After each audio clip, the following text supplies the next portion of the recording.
menurut saya sih harusnya dengan efisiensi anggaran ini memaksimalkan yang ada aja, jangan menambah lagi personil terutama dari lingkup yang memang sebenarnya nggak ada basic pertahanan keamanan, walaupun dia mungkin memang udah pernah kayak pendidikan militer atau apa ya.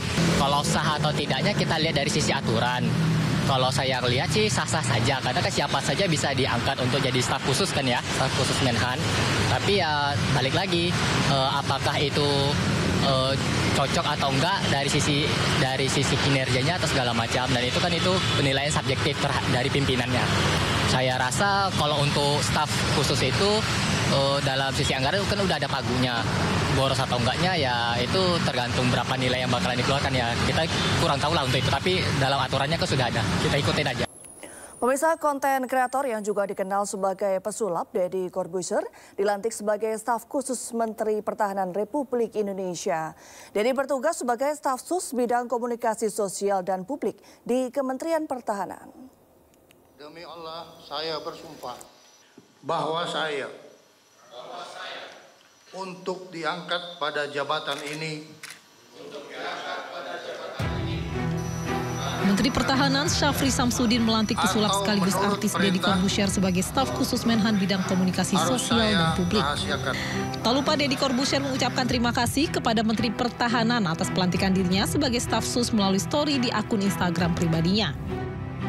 Selain Deddy, Menhan juga melantik sejumlah orang sebagai staf sus dan asisten khusus, antara lain Majen TNI Purnawirawan Sudrajat sebagai staf khusus Menhan bidang diplomasi dan Kris Wijoyo Supanji sebagai staf khusus Menhan bidang tata negara. Sementara melalui akun Instagram resminya, Menteri Pertahanan Syafri Samsudin menyatakan pengangkatan staf sus ini sangat penting sebagai bentuk kolaborasi strategis dalam menjaga kedaulatan. Masuknya pria bernama asli Deodatus Andreas Deddy Cahyadi Sunjoyo ini sekaligus menambah deretan artis yang masuk ke pemerintahan Prabowo Subianto. Sebelumnya kita ketahui ada nama Raffi Ahmad, Yovie Widianto, hingga Giring Ganesa. Ya, pelantikan Letkol tituler Deddy Corbuzier beserta 5 staf khusus Kemenhan lainnya di tengah pemangkasan anggaran besar-besaran menuai kritik masyarakat. Masyarakat juga mengkritisi kemampuan komunikasi publik Deddy Corbuzier, staf khusus Menhan bidang komunikasi sosial dan politik. Untuk diangkat pada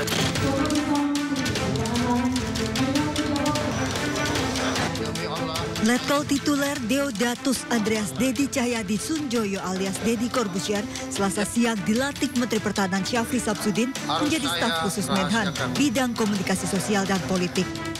Selain Deddy, 4 tokoh lainnya dilantik menjadi staf sus Menhan dan 1 orang menjadi asisten khusus Menhan. Untuk diangkat pada jabatan ini,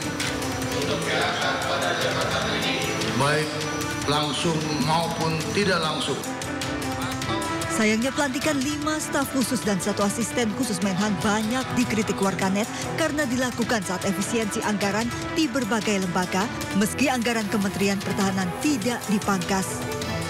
Jika merujuk pada Perpres nomor 10 tahun 2025 dan Perpres nomor 119 tahun 2017, total gaji dan tukin staf sus menteri berkisar 31 hingga 33 juta rupiah. Sebelumnya saat pelantikan kabinet, postur kabinet Presiden Prabowo yang gemuk juga disorot. Berjumlah 48 kementerian diisi 136 orang menteri, wakil menteri, kepala lembaga, staf khusus hingga utusan khusus. Beberapa di antaranya merupakan pesohor. Sementara selain Kementerian Pertahanan, ternyata ada 5 kementerian lainnya yang juga memiliki staf khusus. Dalam perpres yang dibuat 1 hari setelah Presiden dilantik, kementerian dan kementerian koordinator bisa mengangkat 5 staf khusus. Berbanding terbalik, untuk menghemat anggaran, negara tetangga Vietnam justru memilih untuk memangkas kementerian dan lembaga dari 30 kini menjadi 22 kementerian. Dengan pemangkasan ini, Vietnam menargetkan penghematan setara 72,5 triliun rupiah. Tim Liputan iNews melaporkan. Ya pemirsa, untuk mengetahui lebih lanjut terkait fungsi dan urgensi dari pengangkatan 5 staf khusus Menteri Pertahanan di tengah efisiensi yang dikejarkan Presiden Prabowo, sudah bergabung bersama kami juru bicara Kementerian Pertahanan Brigjen TNI Frega Wenas Inkiriwang. Selamat sore Pak Frega. Selamat sore Mbak Neni. Selamat sore Bapak. Selamat sore, Mbak. Ya, mohon maaf Bapak, mungkin masih di mute volumenya, bisa di unmute. Selamat sore, Mbak. Ya, mungkin bisa dinaikkan volumenya, Bapak belum terdengar di studio. Selamat sore, Mbak. Selamat sore, Bapak. Ya, Sore, Mbak bisa Reni. dibesarkan lagi, Sudah Bapak, terdengar? maaf. Selamat sore, Mbak. Ya, masih belum terdengar, Bapak.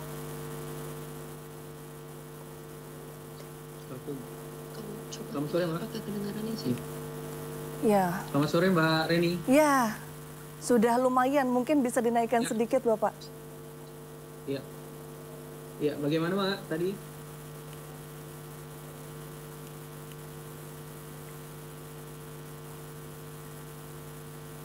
Ya, selamat sore. Mbak Reni. Ya, Bapak, mungkin langsung saja sambil di-adjust volumenya ya. Menurut Bapak nih, apa urgensinya Deddy Corbuzier diangkat menjadi staf khusus bidang komunikasi sosial dan publik di tengah isu efisiensi anggaran yang terjadi saat ini, Bapak? Iya, jadi memang pengangkatan staf khusus di Kementerian Pertahanan ini sebenarnya kan sesuai dengan Perpres 140 tahun 2024, setiap kementerian itu diberikan kewenangan untuk mengangkat 5 staf khusus. Memang kalau dilihat kementerian-kementerian lain ini sudah mengangkat di awal-awal ya. Memang untuk Kementerian Pertahanan sendiri baru kemarin diangkat oleh Bapak Menteri Pertahanan, di mana ada 5 staf khusus. Kita bukan hanya di bidang diplomasi pertahanan, tata negara, kemudian juga terkait dengan komunikasi sosial dan publik, kemudian juga dengan ekonomi pertahanan, sehingga tujuannya adalah nanti membantu memberikan saran dan masukan untuk mendukung tugas pokok Kementerian Pertahanan. Jadi memang tugasnya dari staf khusus ini adalah membantu dalam pemberian saran dan keputusan sesuai dengan kepakaran masing-masing yang memang tidak tercakup dalam struktur organisasi. Demikian, Mbak Reni. Kalau secara latar belakang, Mas, apa alasannya menjadikan Deddy Corbuzier ini sebagai staf khusus Menhan? Iya, kita akan melihat dari rekam jejak beliau, Pak Deddy Corbuzier ini adalah seorang pakar komunikasi, kemudian dilihat dari engagement beliau punya banyak sekali cakupan yang luas di media sosial, kemudian juga di berbagai elemen. Bahkan dalam beberapa tahun terakhir ini beliau diberikan amanah sebagai duta komponen cadangan. Bisa kita lihat dalam beberapa kegiatan bahwa Pak Deddy Corbuzier ini melakukan interaksi dengan generasi muda, termasuk di level Gen Z, milenial, dan tentunya kita membutuhkan untuk diseminasi informasi pertahanan.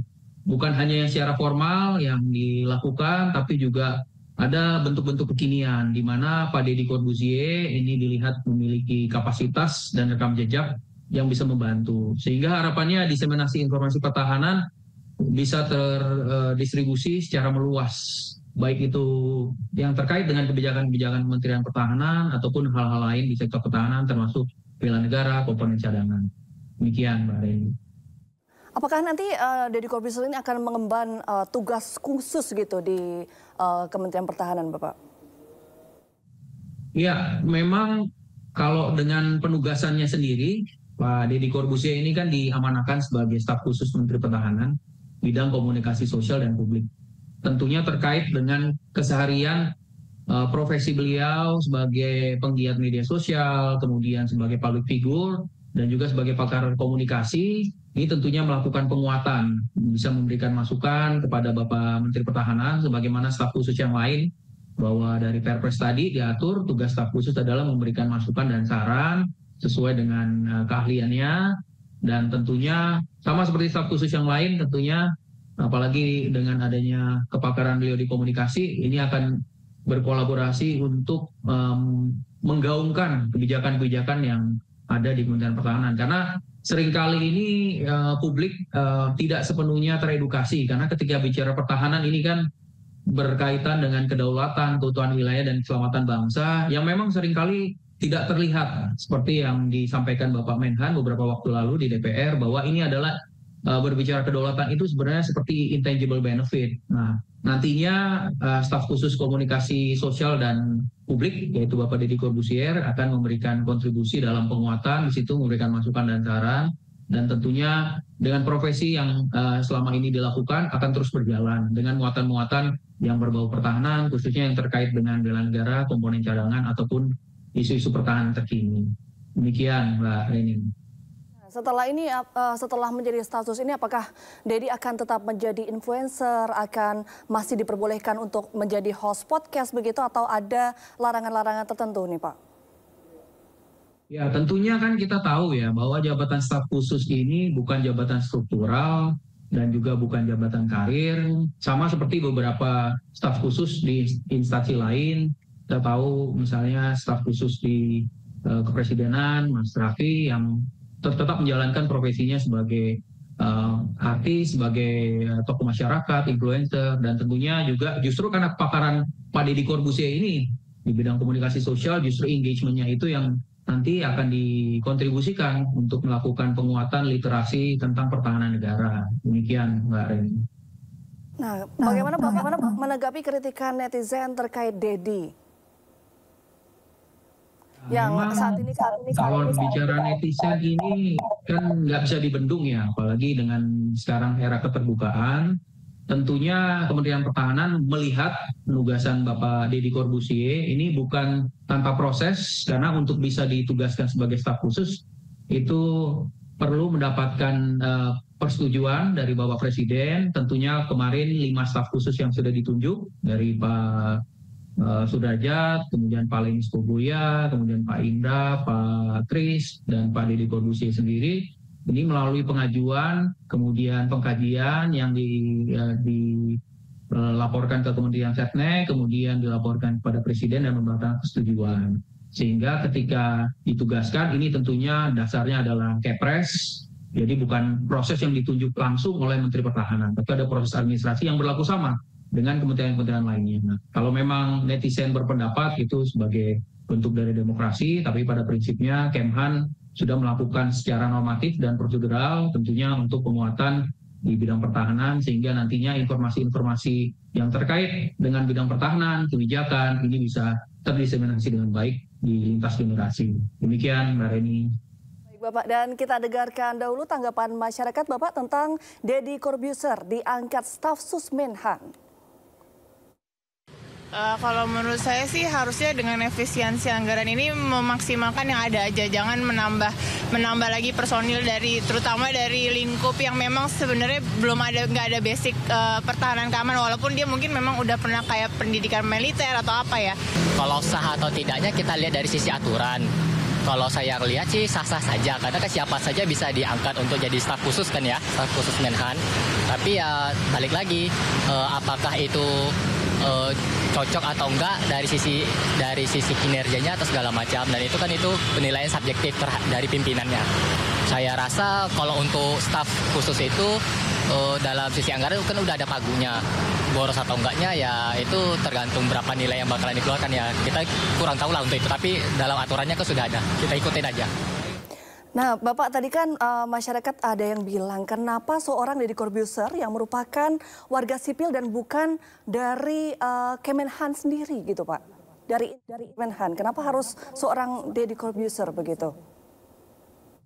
Ya, jadi memang ketika kita bicara staf khusus, namanya juga staf khusus, dan dalam Perpres 140 2024 itu diatur ketentuan bahwa ketika mengangkat staf khusus itu adalah staf yang memang memiliki tugas khusus yang tidak tercakup dalam kementerian, sehingga kapasitas dan kemampuannya itu tidak dimiliki dalam organisasi, sehingga Bapak Menteri menugaskan seseorang tertentu berdasarkan rekam jejak. Makanya kemarin kan lihat bukan hanya Pak Deddy Corbuzier saja, tapi ada 4 orang lainnya dari bidang diplomasi pertahanan, Majen TNI Purnawirawan Sudrajat, beliau sebagai mantan Dubes, kemudian juga pakar di bidang diplomasi pertahanan dengan rekam jejak beliau, kemudian Pak Lenis Kogoya ini terkait dengan kedaulatan, memahami isu-isu di perbatasan daerah yang terluar. Kemudian juga ada Dr. Tris Supanji, ini beliau adalah seorang dosen dan pakar hukum tata negara, dan tentunya ada Pak Indra juga yang memang latar belakangnya di industri pertahanan strategis, sehingga nantinya memberikan masukan terkait dengan ekonomi pertahanan. Nah, sementara Pak Deddy Corbuzier sendiri ini karena seorang pakar komunikasi dalam konteks komunikasi sosial dan publik.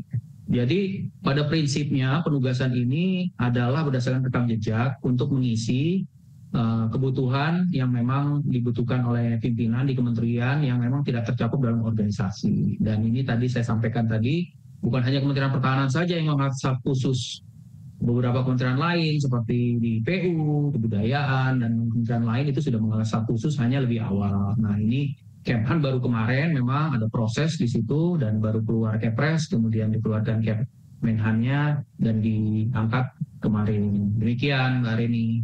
Terima kasih Pak, dan kita lihat dulu profil dari seorang Deddy Corbuzier. Makan siang bergizi gratis buat anak-anak. Ada satu video yang gue lihat, ada anak ngomong ayamnya kurang enak pala lu. Sebelum diangkat sebagai staf khusus Menteri Pertahanan, Deddy Corbuzier diketahui aktif sebagai influencer di media sosial. Terbaru, Deddy tampak mengomentari tentang makan bergizi gratis yang menurutnya kurang diapresiasi oleh para siswa sekolah dasar. Sontak video Deddy seolah marah-marah di TikTok ini pun menuai kontroversi dari warganet. Sebelumnya, sosok Deddy Corbuzier memulai karir sebagai pesulap mentalis pada 1999. Namanya semakin dikenal saat dipercaya membawakan acara talk show di salah satu stasiun televisi pada 2010. Karirnya sebagai influencer menanjak sejak Deddy mulai aktif di media sosial YouTube melalui podcast Deddy Corbuzier yang kerap menampilkan sejumlah narasumber, baik artis, influencer hingga pejabat termasuk Presiden Prabowo Subianto yang pernah tampil dalam podcastnya. Di luar karir sebagai artis dan influencer, nama Deddy sempat menimbulkan polemik saat dirinya mendapatkan pangkat Letnan Kolonel tituler dari Menteri Pertahanan yang saat itu dijabat Presiden Prabowo Subianto. Tak sedikit warganet yang mempertanyakan prestasi maupun sumbangsi pemberian pangkat Letkol tituler kepada Deddy Corbuzier saat itu. Adapun jubir Menhan saat itu Dhanil Anzar menyebut alasan pemberian pangkat Letkol tituler karena keterampilan Deddy dalam menggunakan media sosial sehingga dapat memperluas jangkauan medsos TNI. Nah, ini pertanyaan terakhir kami nih Pak.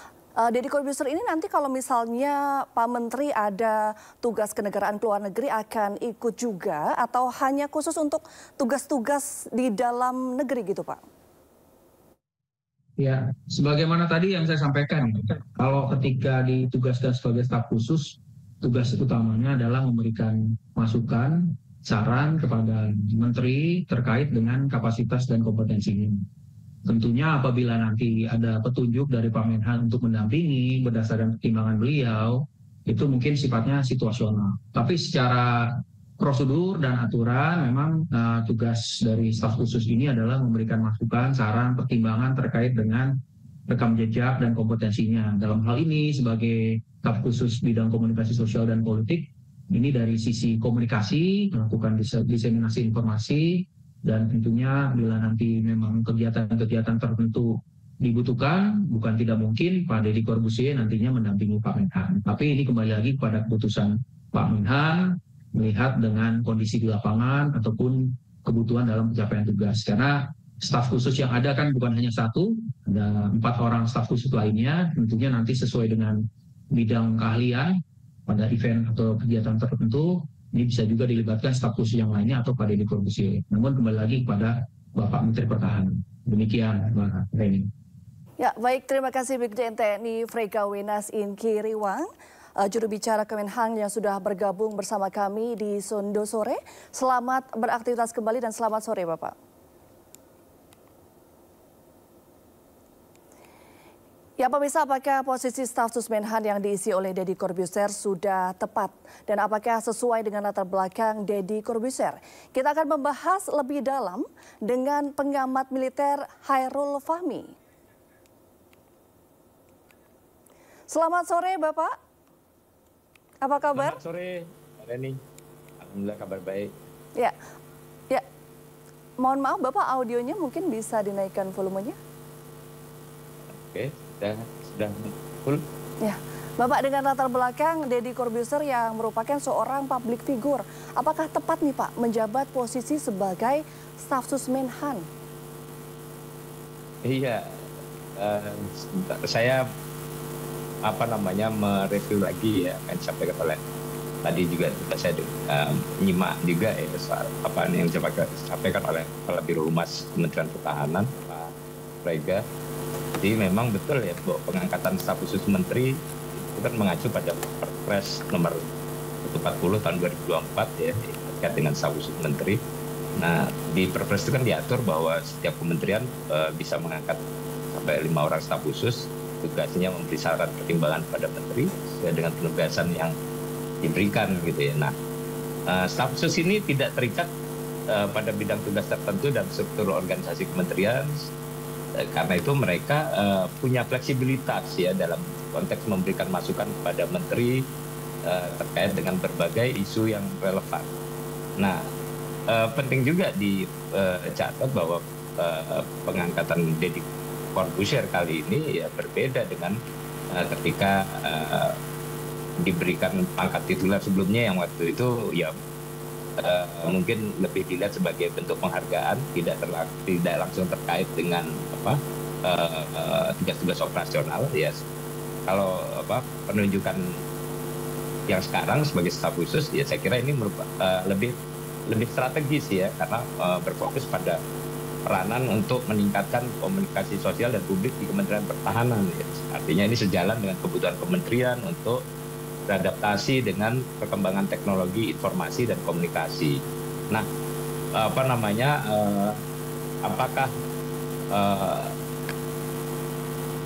cocok gitu ya? Nah, ini kalau kita lihat kan Deddy Corbuzier ini dipilih karena mungkin karena lebih karena pengalaman dan pengaruhnya yang luas di media sosial dan digital. Jadi kalau konteks kepakaran mungkin saya kurang sepakat dengan Pak Frega gitu ya, tapi ini lebih pada pengalaman yang panjang dan pengaruh yang luas di dunia media sosial dan digital ya. Karena sebagai public figure Om Deddy ini punya kemampuan komunikasi yang kuat, kemudian juga jaringan yang luas gitu ya, sehingga ya diharapkan gitu ya bisa memberikan perspektif baru dalam komunikasi sosial dan publik di Kementerian Pertahanan, apalagi dengan latar belakang sebagai influencer, sebagai host gitu ya. Saya kira Deddy juga bisa memperkuat strategi komunikasi kementerian, terutama menjangkau generasi-generasi muda dengan memanfaatkan teknologi digital untuk mempercepat proses komunikasinya. Jadi relevansinya saya kira di situ ya terkait pengangkatan Deddy ini. Kemudian apakah ini layak atau tidak? Ya, tentu saja nanti ada evaluasi yang terukur lah untuk melihat apakah kinerjanya sesuai dengan yang diharapkan oleh kementerian atau tidak. Ya. Bapak, menurut Anda apa urgensinya dan apakah saat ini merupakan saat yang tepat nih untuk mengangkat staf sus Menhan? Iya. Sebenarnya kalau kita lihat urgensi ini kan penunjukan Deddy Corbuzier ini kan diharapkan tadi ya memberikan kontribusi signifikan terhadap komunikasi sosial dan publik dari Kementerian Pertahanan ya, yang ya saya kira juga semakin penting di era sekarang ini ya. Deddy mungkin bisa membantu untuk memperkuat citra positif Kemenhan ya melalui pendekatan yang lebih modern, relevan dengan audiens masa kini gitu ya. Dengan juga memanfaatkan berbagai platform media sosial untuk mempercepat penyebaran informasi, membangun hubungan yang lebih dekat dengan publik gitu ya. Artinya dia diharapkan bisa meningkatkan responsibilitas kementerian terhadap isu-isu yang berkembang dengan cepat. Di situ saya kira urgensinya ya, karena kalau kita lihat walaupun ya setiap kementerian punya biro humas ya yang bertugas mengelola komunikasi publik, juga merawat hubungan dengan media ya, keberadaan staf khusus punya fungsi yang lebih strategis dan fleksibel, ya, karena bisa memberikan saran dan pertimbangan langsung pada menteri dalam berbagai isu yang penting dan mendesak, gitu ya, termasuk bagaimana membangun komunikasi sosial yang lebih terarah dan responsif, sama menyikapi dinamika yang ya sangat cepat di dunia digital, gitu ya. Nah, ini yang saya kira urgen, gitu ya, walaupun ya kita lihat ada banyak kritik publik, gitu ya, terkait dengan pemanfaatan anggaran atau penghematan anggaran, ya tentu saja ya dalam konteks ini ya kan kita melihat penghematannya bukan pada kemudian pilihannya mengangkat staf khusus atau tidak mengangkat staf khusus, tapi bagaimana kemudian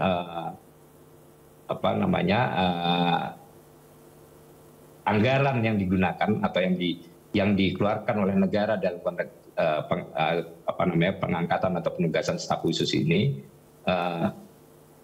bisa dikelola dengan bijak dan efisien, artinya keberadaan mereka bisa memberikan dampak positif yang lebih besar, gitu ya, dibandingkan dengan biaya yang dikeluarkan. Nah, dalam konteks staf khusus Menhan bidang komunikasi sosial dan publik ini ya tentu saja bagaimana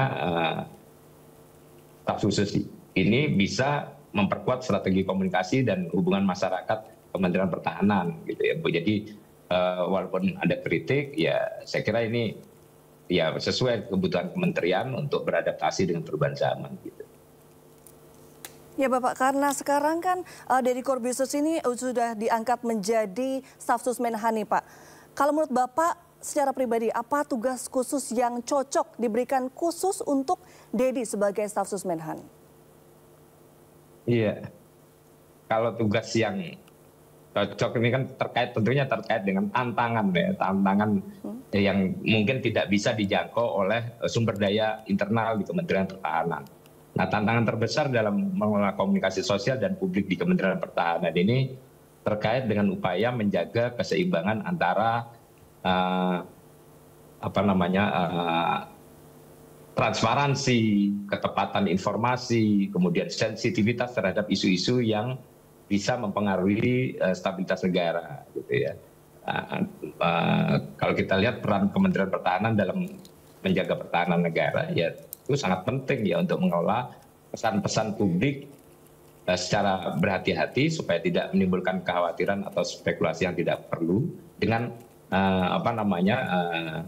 dengan gaya komunikasi yang mungkin lebih fleksibel tadi, lebih fleksibel, lebih mudah dipahami oleh kalangan masyarakat dari segala lapisan, gitu ya. Kemudian ya tentunya perkembangan pesat teknologi informasi, media sosial juga kan membuat kebutuhan untuk komunikasi ini makin cepat, makin akurat, ya. Jadi ya karena itu ya diharapkan Deddy ini bisa membantu Kementerian Pertahanan untuk lebih responsif dan efektif dalam menyampaikan pesan pada publik, gitu. Baik, terima kasih Bapak atas informasinya dan sudah bergabung bersama kami di Sunda Sore. Selamat beraktivitas kembali Bapak. Terima kasih. Ya, kita ke informasi lain. Pemirsa, Presiden Prabowo Subianto hari ini menerima Presiden Turki Recep Tayyip Erdogan di Istana Bogor, Jawa Barat. Dalam pertemuan bilateral kedua negara menandatangani nota kesepahaman penguatan perdagangan dan pertahanan.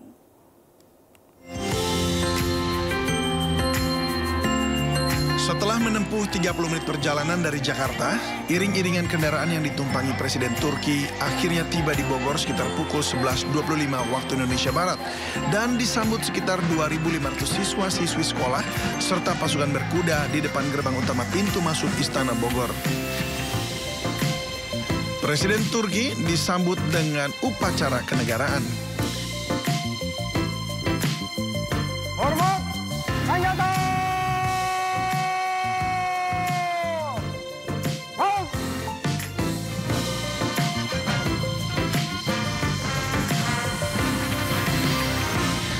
Setelah itu, dalam pertemuan tertutup kedua pemimpin negara membahas soal penguatan kerjasama pertahanan antara dua negara.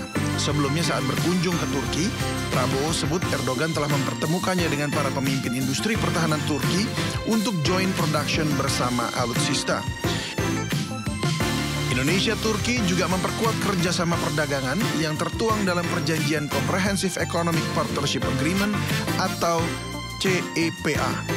Salah satunya untuk menekan biaya masuk produk ekspor Indonesia ke Turki.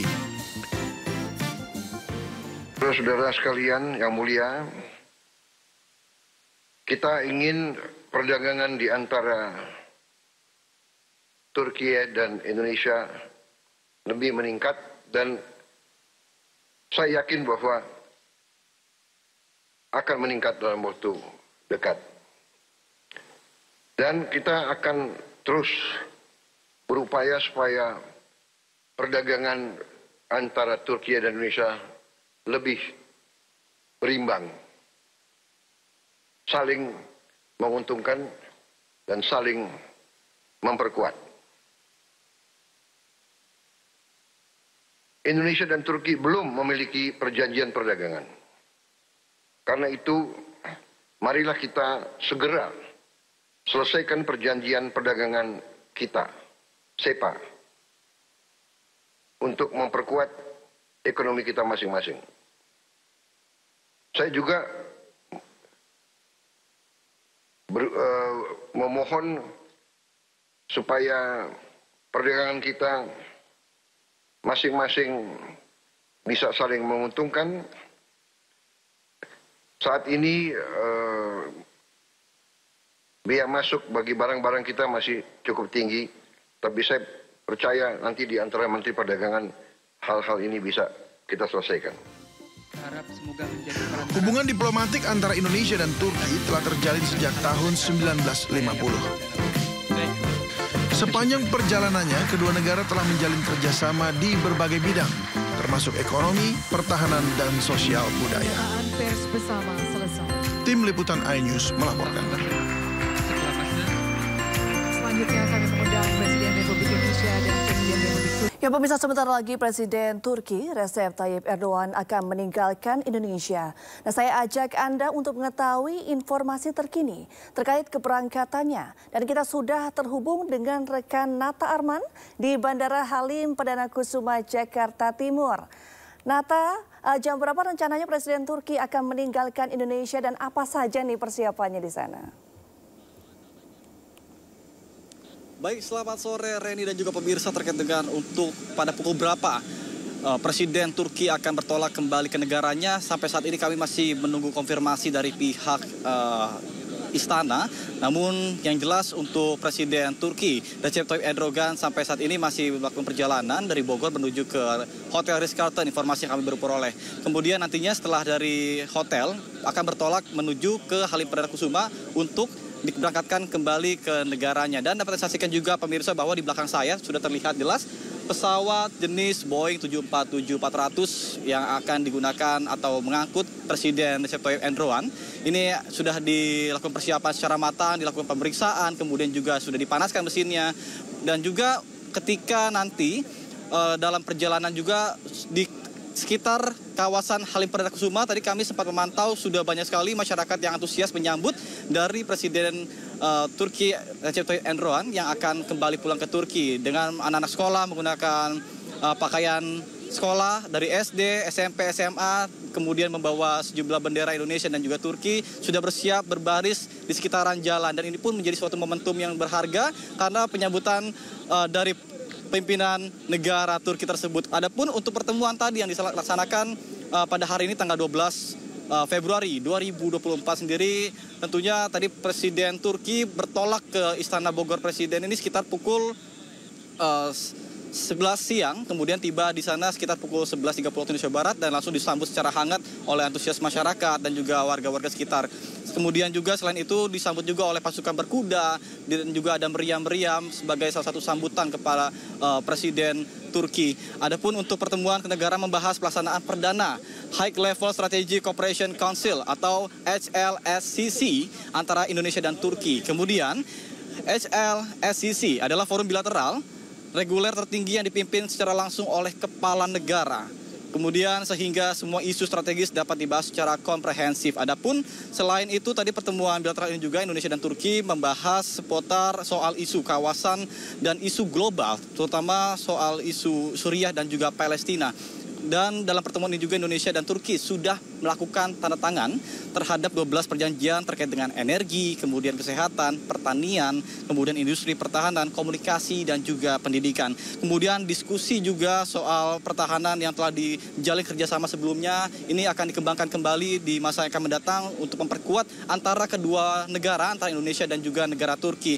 Kemudian Turki dan Indonesia juga tentunya senantiasa meningkatkan perdagangan hingga target 10 miliar US dollar atau sekitar 160 triliun rupiah per tahun dengan balance yang sama. Kemudian juga menyoroti terkait dengan industri potensi yang terus digenjot, terutama terkait dengan pembangunan IKN atau Ibu Kota Nusantara.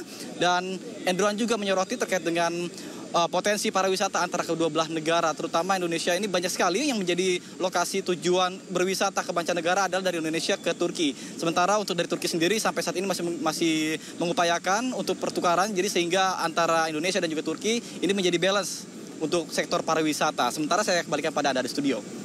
Baik, terima kasih atas laporan Anda rekan Nata Arman dari Bandara Halim Perdana Kusuma, Jakarta, dan selamat bertugas kembali Nata. Baik, kita ke informasi berikutnya pemirsa. Momen hangat dan akrab terjadi saat Presiden Republik Indonesia Prabowo Subianto menyambut kedatangan Presiden Turki Recep Tayyip Erdogan di Lanut Halim Perdana Kusuma, Jakarta.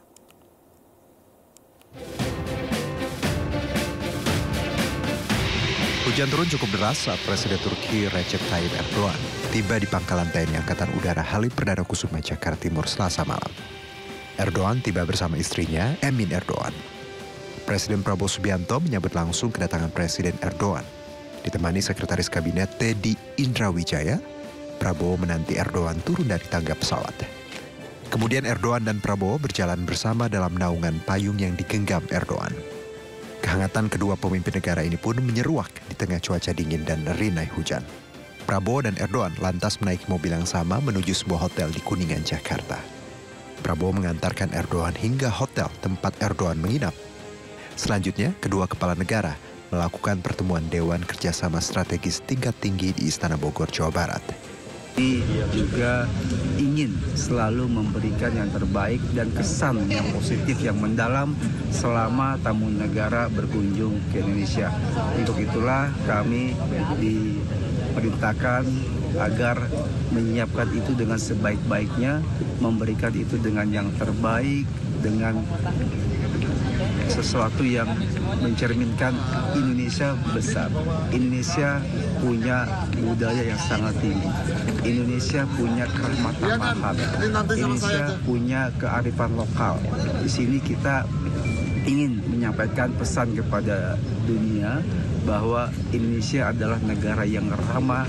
Indonesia adalah negara yang sangat menghormati tamu.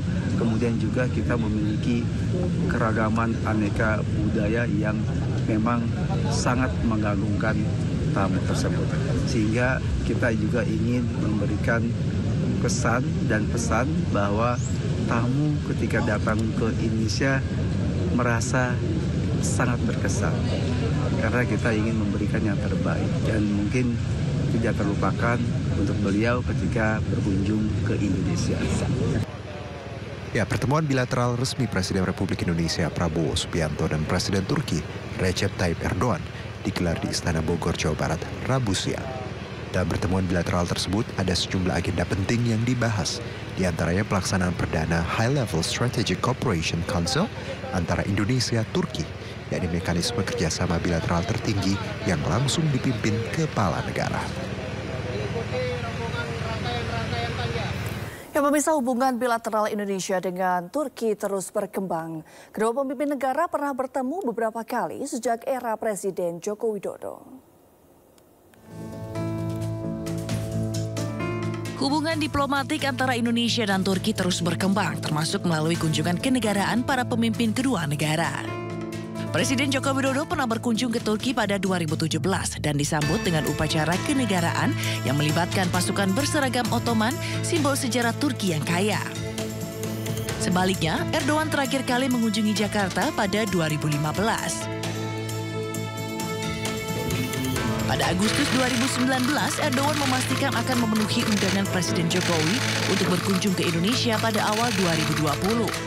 Dalam pertemuan di Osaka, Erdogan menyampaikan rencana tersebut dan meminta persiapan dilakukan secara intensif melalui komunikasi dengan tim kepresidenannya. Kunjungan Erdogan pada 2025 diharapkan semakin memperkuat hubungan strategis kedua negara ini, termasuk ekonomi, politik, dan budaya.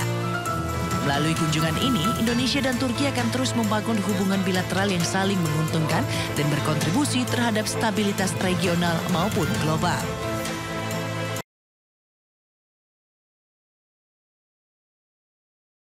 Aksi pengacara Ewobo yang naik ke meja dalam persidangan di Pengadilan Negeri Jakarta Utara dikecam keras organisasi Kongres Advokat Indonesia. Firdaus Ewobo dipecat dari keanggotaan organisasi advokat karena perilakunya dinilai tercela. Saya nggak tahu siapa yang naikkan saya ke meja. Jadi saya nggak tahu itu kaki saya seperti apa. Tahu-tahu saya udah di atas meja. Kongres Advokat Indonesia atau KAI resmi memecat Firdaus Ewobo, pengacara dari Rasman Arif Nasution yang viral karena aksinya naik ke atas meja saat sidang berlangsung di Pengadilan Negeri Jakarta Utara. Perilaku Firdaus dinilai tidak mencerminkan sikap advokat yang profesional. Kongres Advokat Indonesia memecat saudara Firdaus karena apa? Perilakunya tidak mencerminkan sebagai seorang advokat yang mengerti aturan main atau tata tertib persidangan. Di dalam ruang sidang, seorang tidak bisa makan, minum, merokok, atau membaca koran.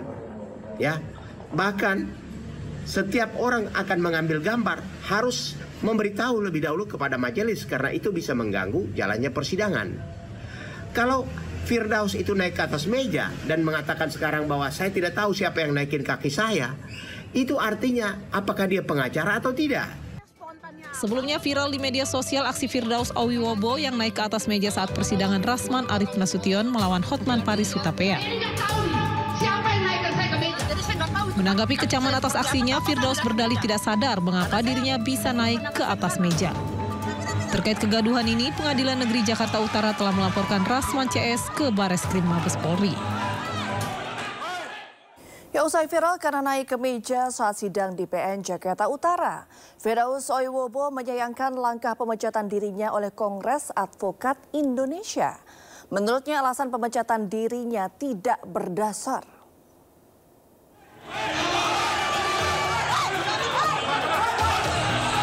Firdaus Ewobo, pengacara yang mendampingi Rasman Arif Nasution saat sidang di Pengadilan Negeri Jakarta Utara mengungkapkan rasa kecewa atas pemecatan dirinya oleh Kongres Advokat Indonesia. Firdaus menilai pemecatan tersebut dilakukan tanpa dasar yang jelas. Menurutnya, jika dirinya memang dianggap melanggar, harusnya ada proses pemeriksaan terlebih dahulu. Adapun saya naik ke meja, itu kan saya spontan karena melihat pegawai pengadilan yang saya anggap itu bukan PAMDAL, ya, dan jaksa yang masuk terlalu riuh ripah dan memprovokasi yang mengatakan bahwa dia ada keributan. Makanya saya protes, tolong jangan aniaya klien saya bilang begitu. Tetapi itu spontanitas sifatnya. Saya naik lalu jaksa menunjuk saya suruh turun, saya turun. Karena saya... Nama Firdaus Ewobo menjadi sorotan usai aksinya naik ke atas meja saat persidangan di Pengadilan Negeri Jakarta Utara. Tim Liputan iNews melaporkan. Ya, dalam program Rakyat Bersuara yang dipandu oleh Aiman Wicaksono, Rasman Nasution merasa diperlakukan tidak adil dalam persidangan. Hingga akhirnya tim pengacaranya bertindak keras. Dia pun menilai hakim bertindak arogan terhadap dirinya dan tim pengacaranya. Saya sudah ingatkan seluruh tim hukum saya, jangan benturan dengan majelis hakim. Jangan benturan dengan JPU. Bukan saya takut dengan hukuman ini. Tapi saya membuat bagaimana persidangan dengan baik. Sampai Bung Firdaus, Bu Ida, Bu Foni itu mau mundur dari kuasa hukum Bang Saur, Bung Inarsam. Kok begini Rasman? Saya coba bicara hati ke hati. Akhirnya mereka mau. Sidang pertama, kedua, ketiga disepakati live dan terbuka untuk umum. Judulnya di situ jelas. Apa itu? Judulnya dugaan pelanggaran atau pencemaran nama baik. Ini bukan kasus video porno, bukan kasus pelecehan seksual anak di bawah umur. Tidak ada ruang bagi hakim untuk mengatakan ini tertutup. Tapi dipaksakan. Dan begitu sidang keempat itu dibuka, Bang, itu tidak ditanya-tanya ke kami. Bang Saur, tidak ditanya Bung Indar Sampak, ahli. Biasanya kan kami sidang kita buka, kemudian ini karena menyangkut konten ini, kami memutuskan begini, bagaimana pendapat? Kan begitu. Tidak ada itu. Langsung dia ngomong, hakim sudah bermusyawarah memutuskan sidang tertutup untuk umum. Tak, mana terdakwa? Hadirkan. Mana korban? Hadir. Hotman dengan begini. Lihat tuh, kenapa tidak ditegur? Saya kan ada vertigo dikit. Kemarin malam saya makan obat vertigo ya. Saya mutar begini ke belakang, betul kan? Langsung dimarah. Heh, saudara terdakwa, lihat ke depan. Ya, dalam hati saya, ini saya yang dipelonco atau dalam seminar, militer. Dalam hati saya, waduh, saya nahan diri. Yang keempat dia bilang begitu, kita ngomong baik-baik. Tolong perhatikan postingan Instagram saya.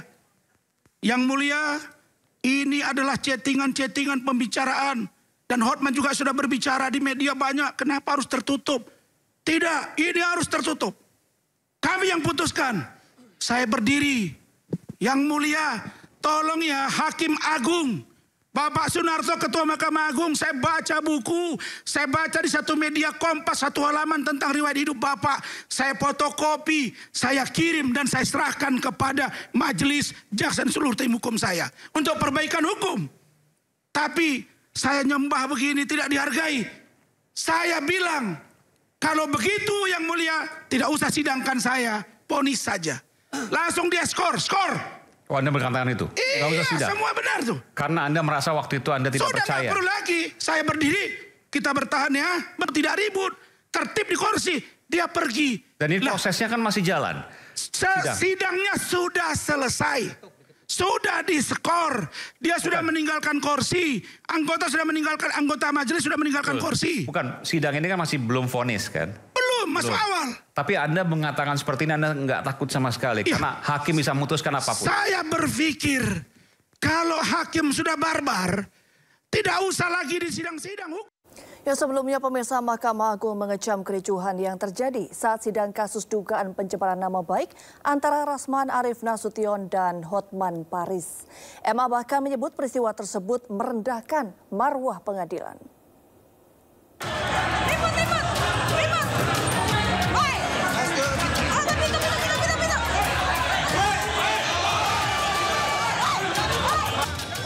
Kegaduhan terjadi hingga ada pengacara naik meja di Pengadilan Negeri Jakarta Utara saat sidang pencemaran nama baik dengan terdakwa Rasman Arief Nasution dan saksi Hotman Paris Hutapea.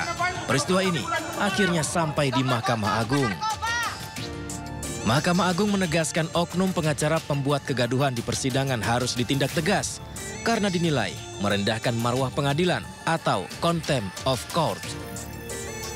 Mahkamah Agung akan memerintahkan kepada Ketua Pengadilan Negeri Jakarta Utara untuk melaporkan kejadian contempt of court tersebut kepada aparat penegak hukum dan sekaligus melaporkan oknum advokat tersebut kepada organisasi yang menaunginya dengan permintaan agar oknum tersebut ditindak tegas atas pelanggaran etik yang dilakukan. Tidak hanya sampai di situ, Mahkamah Agung juga menyoroti tim kuasa hukum Rasman Arief Nasution yang menolak keputusan majelis hakim sidang digelar tertutup. Tolong yang mulia. Iya, kenapa? Ini seharusnya tidak ada yang harus tertutup untuk umum yang mulia.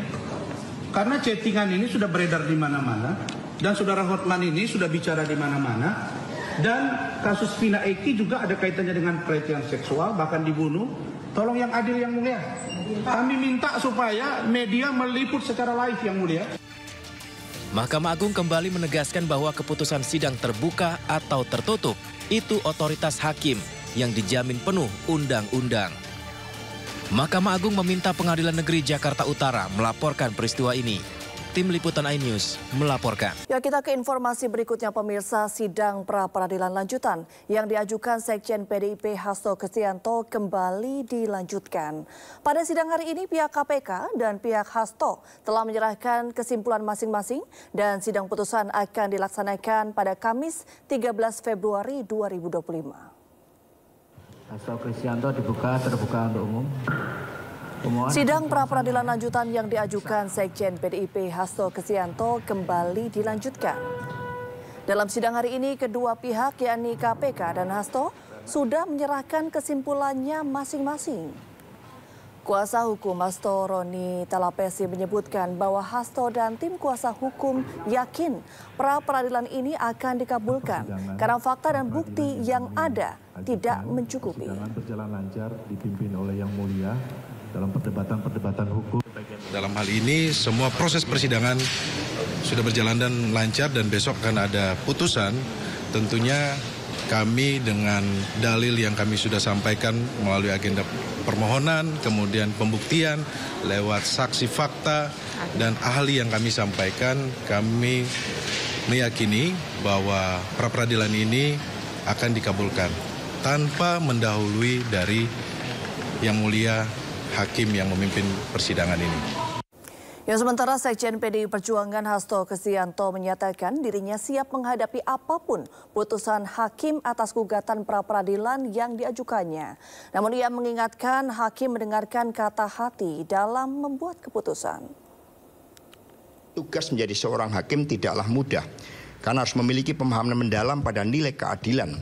Nilai keadilan bukan semata-mata berasal dari buku-buku ilmu hukum, akan tetapi dari pemahaman yang bersumber dari hati nurani yang paling dalam. Apalagi kemarin setelah melihat bagaimana secara formal dan material memang banyak hal-hal yang menegaskan bahwa keadilan itu akan ditegakkan. Sehingga apapun keputusannya kami akan hormati, kami percayakan sepenuhnya kepada hakim yang kami percaya akan mencari keadilan itu. Sebagai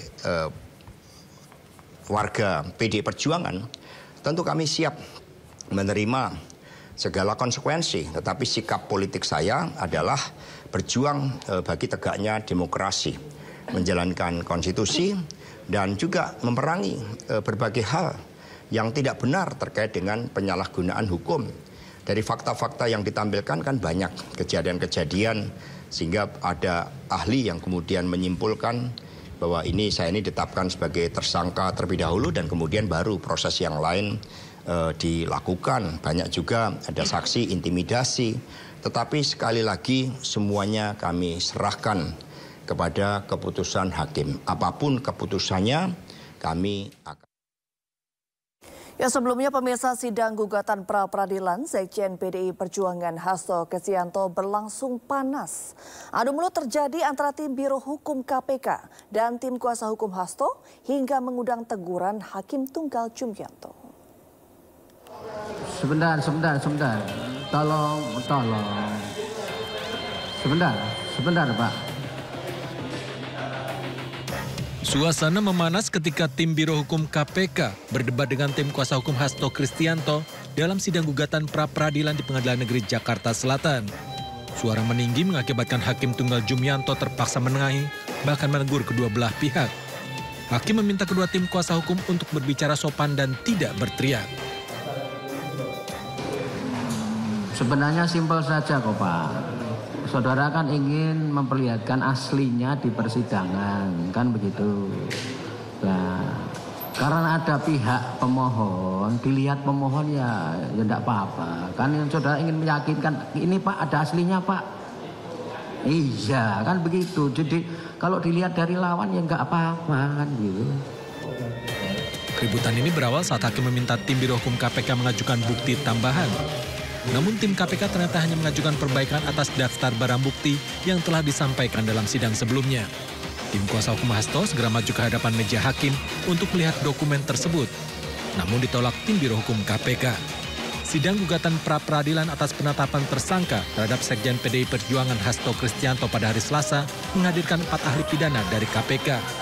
Gugatan pra-peradilan Hasto Kristianto akan diputus besok hari Kamis 13 Februari. Dari Jakarta, Tim Liputan N-News melaporkan. Ya, kita ke informasi lain pemirsa. Di tengah polemik penggeledahan kantor Ditjen Migas oleh Kejaksaan Agung, Menteri SDM Bahlil Lahadalia menonaktifkan Dirjen Migas Ahmad Mutasyar. Sementara itu pihak Kejagung menyebut penggeledahan dilakukan terkait dugaan tindak pidana korupsi tata kelola minyak mentah PT Pertamina Subholding. Pasca penggeledahan yang dilakukan tim penyidik Kejagung di kantor Ditjen Migas, Kementerian SDM Jakarta Selatan, Menteri SDM Bahlil Lahadalia segera menonaktifkan Ahmad Mutasyar dari jabatan Ditjen Migas. Keputusan tersebut merupakan bagian dari konsolidasi sembari menunggu proses yang tengah berjalan. Sebagai gantinya, Menteri SDM menunjuk Triwinarno yang merupakan Direktur Jenderal Mineral dan Batubara Kementerian ESDM sebagai pelaksana harian Dirjen Migas. Sementara itu di tengah penyidikan pihak Kejagung, Wakil Menteri SDM Yulio Tanjung menegaskan bahwa Kementerian SDM akan kooperatif mengikuti proses hukum. Pihaknya juga tengah melakukan evaluasi internal. Kami mengikuti proses hukum yang berlaku dengan adanya pemeriksaan oleh Kejaksaan Agung. Ya tentu ini ada subjek-subjek yang dilakukan pemeriksaan. Ya tentu kita akan mematuhi dan juga akan sangat kooperatif dengan proses hukum yang ada. Di Dirjen Migas ini kita lagi evaluasi internal. Ya tentu dengan adanya proses evaluasi internal itu nanti akan dilihat ya bagaimana proses hukum yang berjalan. Dinonaktifkan kapan? Kemarin sore. Kemarin sore sudah dinonaktifkan? Iya. Sebelumnya penggeledahan yang dilakukan Kejagung Senin siang berlangsung di 3 ruangan di 4 lantai berbeda di Kementerian ESDM Jalan Rasuna Said, Jakarta Selatan.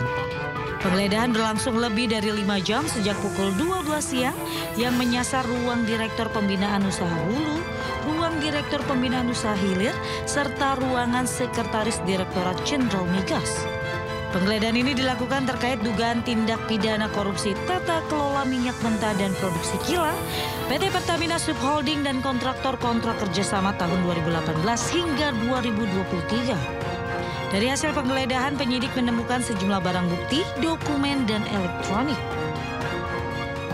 Tentu penggeledahan ini dilakukan terkait dengan penanganan perkara dugaan tindak pidana korupsi dalam tata kelola minyak mentah dan produk kilang pada PT Pertamina. Selain itu, Jampitsus juga mengumpulkan sejumlah bukti berupa keterangan 70 orang saksi yang telah diperiksa termasuk 1 ahli keuangan negara. Dari Jakarta, Tim Liputan N-News melaporkan. Ya pemirsa, usai melakukan pembongkaran pagar laut milik PT TRPN, Kementerian Kelautan dan Perikanan KKP menyegel pagar laut milik PT Mega Agung Nusantara MAN di pesisir laut Kabupaten Bekasi, Jawa Barat. Penyegelan dilakukan usai pemeriksaan PT MAN dan ditemukan adanya pelanggaran.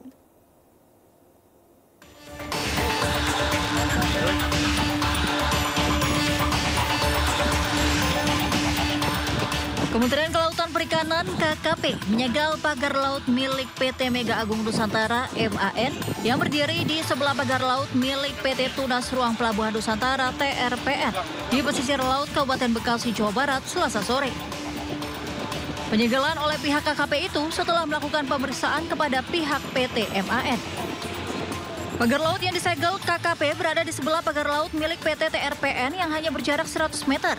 Pihak KKP melakukan penyegelan pagar laut milik PT MAN usai memeriksa pihak tersebut dan meninjau langsung ke lokasi. Dari pemeriksaan ditemukan pelanggaran, yaitu pendirian pagar laut tidak dilengkapi surat persetujuan kesesuaian kegiatan pemanfaatan ruang laut PKKPRL. Sekarang kami cek ke lapangan nih. Untuk sebagai langkah awal karena hasil pemeriksaannya tetap dugaan pelanggarannya sama, tidak dilengkapi dengan PKKPRL. Itu kami pasang penghentian kegiatan. Pihak KKP terus memantau pembongkaran pagar laut serta melakukan pengecekan perluasan area pagar laut milik PT MAN Mega Agung Nusantara tersebut. Dari Kabupaten Bekasi, Jawa Barat, Ahmad Jauhari Lutfi, Ayus melaporkan.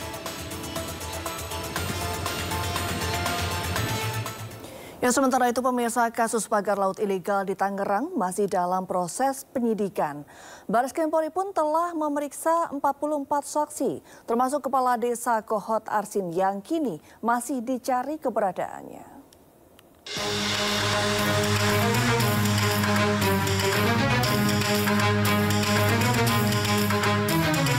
Sedan mewah berwarna putih yang terparkir di garasi rumah Kades Kohot ini menjadi sorotan di tengah kisru sengkarut pagar laut di Tangerang, Banten yang masih menjadi polemik. Harta kekayaan Kades Arsin bahkan kini menjadi perbincangan, termasuk mobil mewah Rubicon milik Arsin yang kini sudah tak tampak keberadaannya sejak kasus pagar laut mencuat. Usai sempat berdebat dengan Menteri ATR BPN Nusron, Arsin bahkan disebut memiliki sederet kontroversi termasuk dugaan keterlibatannya dalam proyek pembangunan PIK 2. Tak hanya itu, Arsin yang diketahui sebelumnya hanya berprofesi sebagai kuli bangunan mendadak kaya sejak menjabat menjadi kepala desa pada 2021 silam.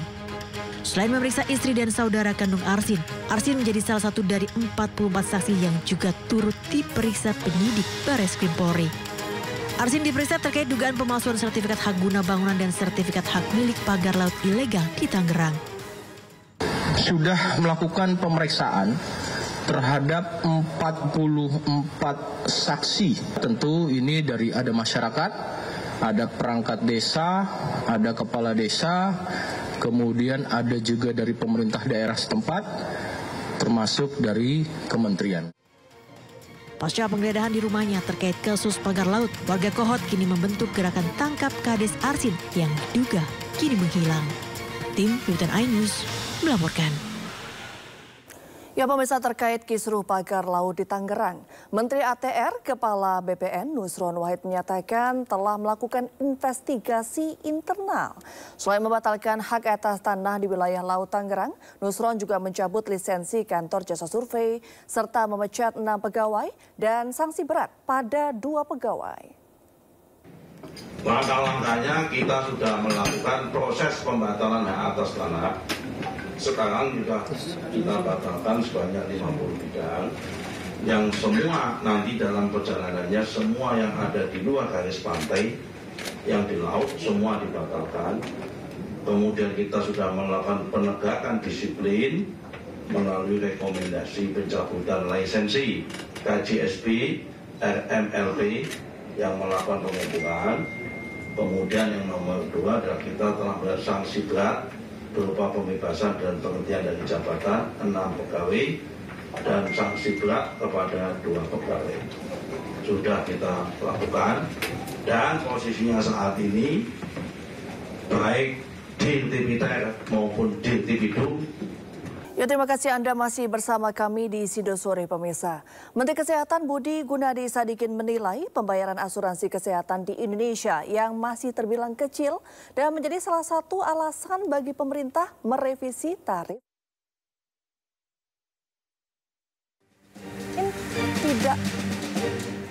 Menteri Kesehatan Budi Gunadi Sadikin mengungkapkan sejumlah alasan mengapa tarif iuran Badan Penyelenggara Jaminan Sosial Kesehatan perlu direvisi.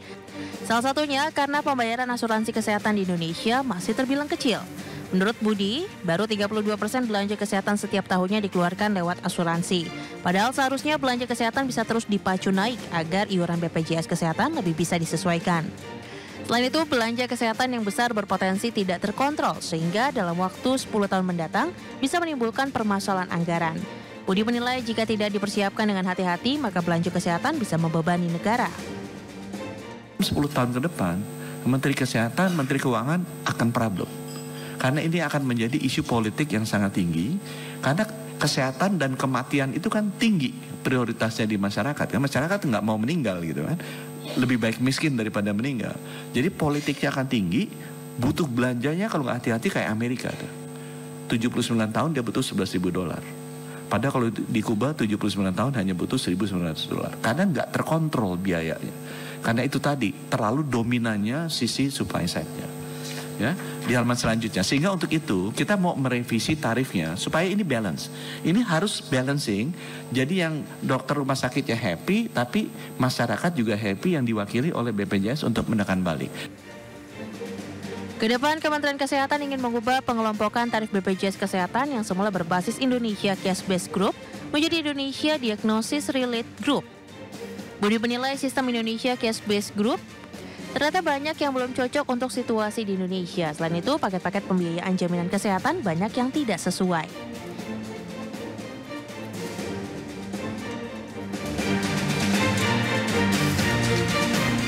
Ya, sementara itu pemirsa, BPJS Kesehatan menjamin tidak akan bangkrut dan gagal bayar sampai 2025.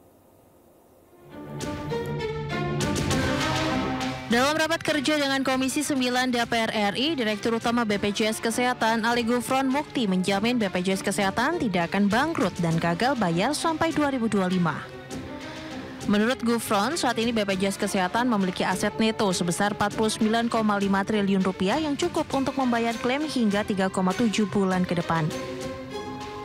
Angka tersebut jauh lebih dari target minimal yang ditetapkan oleh Peraturan Pemerintah Nomor 53 Tahun 2018. Gufron menilai jika pendapatan BPJS Kesehatan tidak sebanding dengan pengeluaran, maka potensi defisit itu ada. Namun meski ada proyeksi klaim akan melebihi pendapatan pada 2025, pihaknya tetap optimistis BPJS Kesehatan dapat bertahan dengan perencanaan yang matang dan intervensi yang tepat. Tekankan di sini, sampai 2025, BPJS tidak akan bangkrut dan tidak akan gagal bayar. Karena di medsos itu, waduh bunyinya gagal bayar, 3 bulan baru dibayar, 6 bulan baru dibayar rumah sakit. Saya sampaikan tidak ada, tolong sebutkan satu rumah sakit di mana asal klaimnya beres, ya, artinya itu tidak ada dispute ya. Kalau dispute itu diagnosisnya masih dispute gitu ya, masih belum diputuskan ya, atau pending klaim ya. Itu BPJS bayar tidak lebih dari 15 hari. Kami jamin, tidak lebih dari 15 hari. Jangan dibandingkan dengan swasta loh ya. BPJS Kesehatan mencatat saat ini jumlah rumah sakit yang bekerja dengan BPJS Kesehatan mencapai 3.162 rumah sakit. Jumlah tersebut naik drastis dari pertama kali program BPJS Kesehatan diluncurkan di 2014 yang mencapai 1.681 rumah sakit.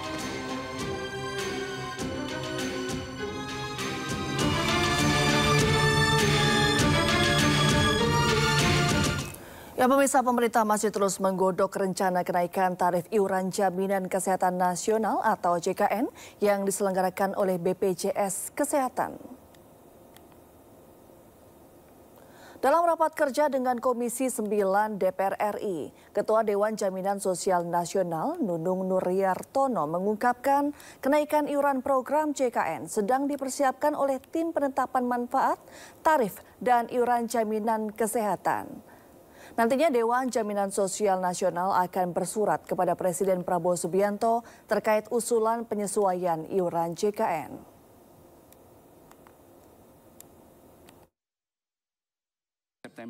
Oktober kami menyusun asumsi karena diperlukan asumsi-asumsi yang sangat ketat dan realistis untuk kita bisa menghitung formula iuran JKN. Dan menyepakati baseline perhitungan aktuaria. Bulan November yang lalu kami mulai mencoba mengeksersis, menghitung proyeksi iuran berdasarkan aspek penerimaan aset neto dan penerimaan iuran sampai pada bulan Desember. Dan yang terakhir yang perlu kami sampaikan pada Ibu Bapak sekalian, pada bulan Januari kami dibantu oleh konsultan independen bersama BPJS Kesehatan, Kementerian Kesehatan dan Keuangan. Ya, pemirsa, gencatan senjata antara Hamas dan Israel masih berlanjut. Meski demikian, militer Zionis selalu memeriksa pengiriman bantuan ke Palestina.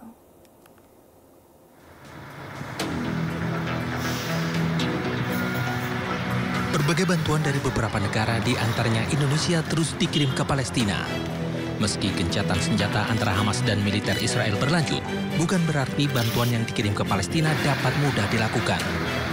Perserikatan Bangsa-Bangsa bahkan melaporkan adanya pembatasan pengiriman bantuan kemanusiaan untuk warga korban kekejaman Zionis. Apalagi saat memasuki musim dingin, warga Palestina tidak hanya memerlukan bantuan bahan makanan, tapi juga tenda-tenda karena tempat tinggal mereka telah hancur akibat serangan militer Israel. Menyingkapi kondisi terkini, KBRI di Yordania terus berkoordinasi dengan berbagai pihak agar distribusi bantuan ke Palestina berjalan lancar. Kami diundang oleh Special Coordinator dari PBB untuk Gaza maupun untuk proses perdamaian di Timur Tengah menyampaikan bagaimana kondisi di Gaza saat ini sejak gencatan senjata tahap pertama. Pada intinya bahwa bantuan kemanusiaan ini cukup memadai masuk ke Gaza karena sesuai dengan kesepakatan itu kan 600 truk dan jumlahnya sudah cukup signifikan. Walaupun tentunya masih ada beberapa kendala yang masih dihadapi, mengingat bahwa barang-barang yang masuk itu tetap harus diinspeksi oleh Israel, dan sering ada di lapangan itu ada kendala bahwa ada barang-barang tertentu yang ditolak. Tapi sejauh ini untuk bantuan-bantuan makanan pokok itu bisa tersalurkan. Gencatan senjata tahap pertama antara Israel dan Hamas berlangsung pada 19 Januari 2025. Jika gencatan senjata tahap pertama berlangsung lancar, maka digelar gencatan senjata tahap 2 dan 3.